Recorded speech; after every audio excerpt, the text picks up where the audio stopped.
Hey, what's up, guys? Welcome back to my channel. I'm Rasan427, and actually today I'm actually going to do is a WWE Wrestlemania 39 Night 2 review, and I actually did Night 1 review, so definitely go check that out on my channel. I did Night 1 review, which is a great night, and I'll have to say, I'm going to jump right into it about this Night 2. This was definitely a lot worse than Night 1. I thought Night 1 was near perfect. This had a lot of blunders on this show. I felt disappointed with some of the outcomes, and some of the outcomes just did not make sense to me. Like, not even with the main event, which I was really disappointed with that, because I wanted a different outcome. I wanted Cody to win, but I'll get to that later on in the review. But just some of the other outcomes, I was just a little confused by during this show. And actually, we kicked this thing off with actually, which was really weird. This is a weird way to kick off. They're going to kick off with the triple threat match, but they kicked it off with actually Brock Lesnar and Omos. I mean, what was even the point of this? You did all this build up, all this stuff, just for Omos to lose in 5 minutes. I mean, the match gonna be short, but like, and here's the thing I don't understand about Omos. He lost to Bobby Lashley. He's lost to Braun Strowman. He lost to Brock Lesnar. How is he dominant? How is he good? Like, I just don't understand or get that at all. But they still want to build him up as that, so that's just where he actually is at this point. But I just don't get, like, I just don't get how he actually is that if he's actually not. I mean, he hasn't beaten any of them. He's lost to every last one of them, but they keep building him up. So I just don't understand. Like, are you pushing him or are you not pushing him? That's just what I don't really get. It seems like they don't even know what to even really do with him. It seems like maybe Vince wants to push him, but then Triple H doesn't. It's something weird about this Omos situation. For them to put him in this many big matches and just lose every single time, I picked Omos to win, but that is what it is with that match. I mean, Brock won F5. What more do I even have to say about that match? I didn't even care about it. Another match on this show. This was a pretty decent match. This is the Fatal 4-Way Tag Team match, Women's WrestleMania Showcase match. Ronda Rousey and Shayna Baszler versus Liv Morgan and Raquel Rodriguez versus Natalya and Shotzi versus Chelsea Green and Sonya Deville. We knew what this match was for. This match was to get Ronda Rousey on the card and for her to actually win. She actually tapped out Shotzi, I believe. She tapped her out this match. I mean, it was a pretty decent match. It was a cool spot for this, with Natalya actually doing a double sharpshooter and stuff like that. But there was just some cool spots in this match. Really wasn't anything special. Ronda Rousey and Shayna Baszler actually won. We all knew they were going to win this match, so that's all it is to it. I'm guessing they're going to be fighting Lita and Trish Stratus on the next night on Raw, or maybe on Backlash or something like that. But we'll actually see about that, see what's actually going on with that. But Ronda Rousey and Shayna Baszler picked up the victory. Now let's get into what we actually came to see inside this match. Inside the show was Gunther versus Sheamus versus Drew McIntyre, and the triple threat match for the Intercontinental Championship. This was a great match. I know that, me personally, I know a lot of people picked the Classic at the Class 2 match. This match was actually better than that. Just for me personally, it was hard hitting, the chops everywhere back and forth. They went back and forth. It was actually non-stop action inside this match. Really loved this match. Gunther really showed me what he can actually do. And the weird thing is, I thought they were going to push Gunther as a world champion at this point. It just seems so, but I mean, with the outcome of the main event, it actually makes a lot more sense why he's actually retaining. But I was thinking of them actually losing, of Roman actually losing, but now it's actually making sense. But I just feel like at this point, okay, you want him to break Honky Tonk Man record or hold any kind of championship, but at some point, like, a guy like that, and a lot of people are calling for him to move to the main event scene, but it just seems like he's not going to move to main event scene no time soon. Now, they're probably going to do something with these three again. I mean, I do think he kind of has a lack of opponents at that mid-card range. Maybe a move over to Raw will be better for him, with him holding on to the Intercontinental Championship. I just don't see what he does on SmackDown at this point, but he's holding on to the championship, and this was a great match. He actually won. What he actually did was, he actually powerbombed Sheamus on top of Drew McIntyre's head, then powerbombed Drew McIntyre inside the middle of the ring. He pinned them. This definitely sets up a Gunther and Sheamus match out of the future, since Sheamus wasn't pinned.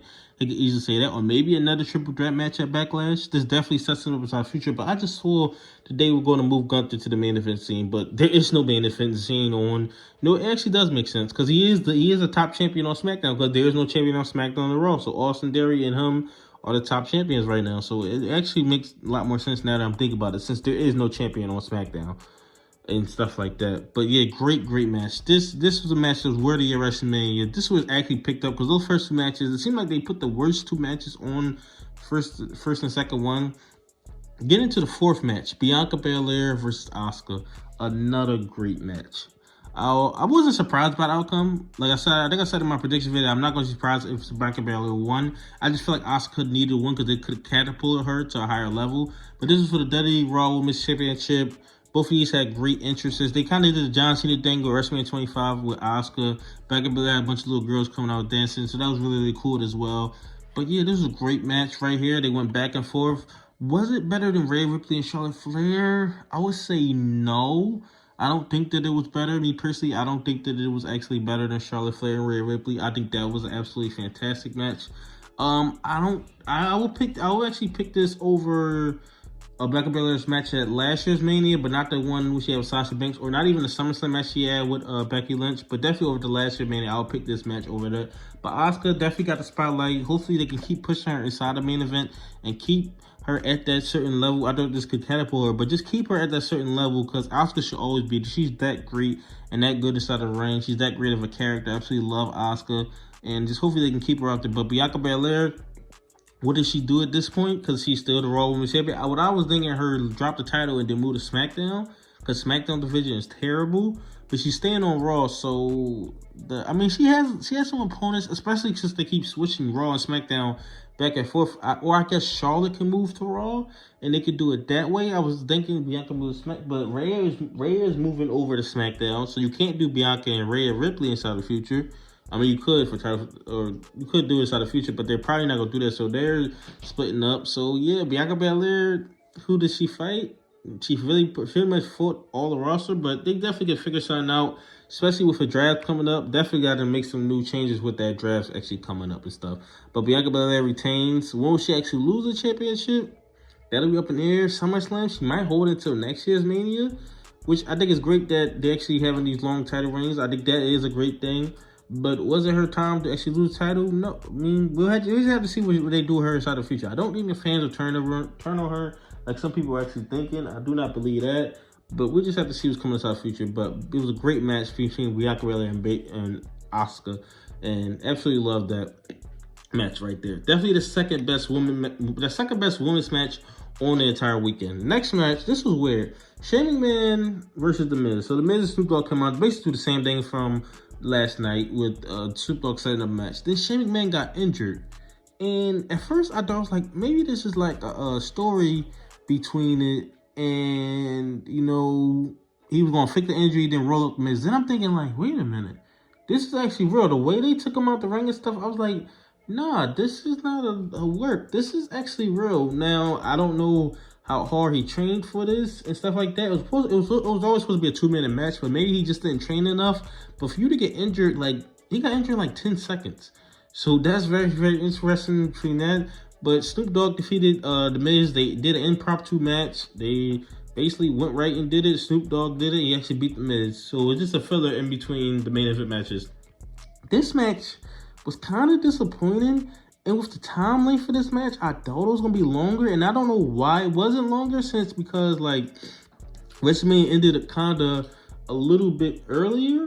But this is Edge versus Demon Finn Balor. Now, with the outcome of this match, okay, so with some of the outcomes, Brock Lesnar and Omos, I'm fine with that.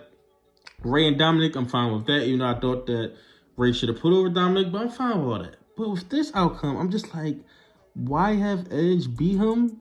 Like, is this over? Like, you just want to have Edge beat Finn Balor? Like, how does this ascend Finn Balor to the next level? It wasn't that great of a match. It was a good match, but it wasn't like a great match where it's like you can lose and still get put over. So I'm just trying to understand the logic of having Edge actually win this match. I don't understand that. And I just feel like, why have the older guys beat the young guys? Why not have the young guys beat the old guys? I just don't understand the logic with that. Maybe that's just what they were going with. I mean, with the story, of course, you want the good guy to win, or maybe they did that simply because they knew what the ending was going to be. Now that I'm thinking about it, maybe they did it because the ending was going to have a bad guy win. Yeah, so maybe that's the logic, but Edge picked up the victory. I mean, it is what it is. I didn't think he should have won, but That's just is what it is. It was a decent match. It was a good match. I really expected way more. I expected like a 30, 40-minute match, but it was like, what, 15, 18 minutes? Like, I just didn't get that. There was a pretty cool spots in it. The Edge won with Concerto. And I thought that was a weird ending, too, because it's just like you just hit a Concerto, then he just wins, and then you beat the Demon. I'm not going to go no farther into it. So let's get to the main event. Roman Reigns with Paul Heyman and Solo Sikoa versus Cody Rhodes. Now, with this match, it's just like, just for me using logic and stuff. They said Roman Reigns is dominant champion. He's taking over WWE. He's running everything. But just like, you cheat every time. Like, is it really dominating? Like, when I think of dominant champions, I don't think of them cheating every time. And I know he's a heel, so you cheat. But they usually don't say someone's dominant and they cheat.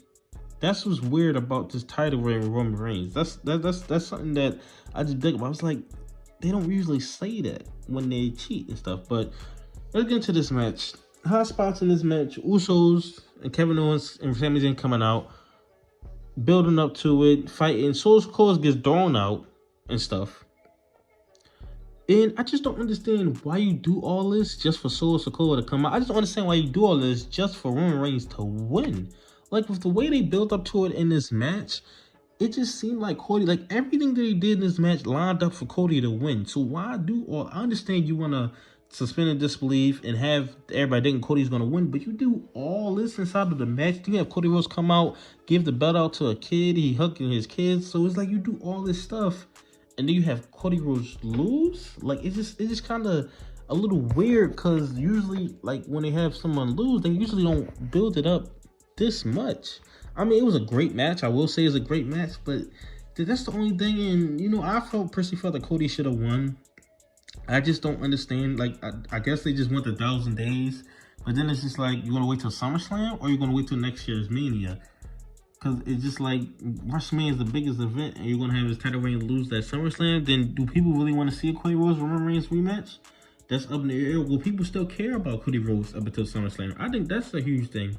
Will people still care about Cody Rhodes up until SummerSlam? But Solo Sikoa comes back out, hits a small spike, spare for the win. It was a simple ending. I wasn't disappointed in the match. I really wasn't disappointed in the ending, because I wouldn't say that I'm shocked that Roman Reigns won. I just felt like with the way you built it up, that it just seemed like Cody Rhodes was going to win. But just through this whole night, I am disappointed with this night. There was some good stuff on it. Like, I just feel like the Brock Lesnar match, I should have just expected them to do this dumb stuff. But I expected that. The Ronda Rousey match, it was fine. The Edge and Finn Balor match really disappointed me. Like, I really expected more out of that and stuff like that. But yeah, I just say, compared to the first night, like, literally, yeah, I just thought the first night was just way better, to be honest. The first night was way better, and I feel like maybe they should have took one of those matches from the first night and actually put it on this night just to even it out more. Maybe it would have made this second night better, but I would say I'm really disappointed in this night. And maybe it's because Roman Reigns actually still retained. What are they doing in the future? I don't know what the future is, because it's weird, because they just had the Usos lose and then Roman win, which is weird as well, just because it's just like, you're going to have the Usos without the titles, but then Roman with the titles. Why not just have Usos win? But I guess they wanted a feel-good story with Kevin Owens and Sami Zayn, but it's just like, it just kind of doesn't make sense for Roman to keep his championship with them, or I personally thought they all should have won it tonight, or they all should have lost. That's just what I personally thought.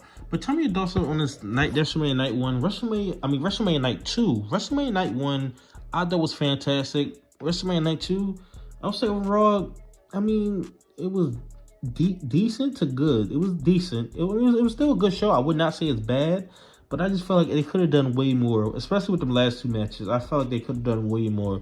Actually, with the main event, I thought that was a great match, but that Hell in a Cell match was really disappointing. Like, I just didn't get the booking of that match. I didn't get the outcome of that match. And yeah, that's just the way I felt. And kicking off with Brock Lesnar and Omos was the wrong decision to me personally. But tell me your thoughts in the comment section below. What you think about this whole night? It's night 2. What you think about night 1 and night 2? Like, comment, subscribe. Thanks for watching.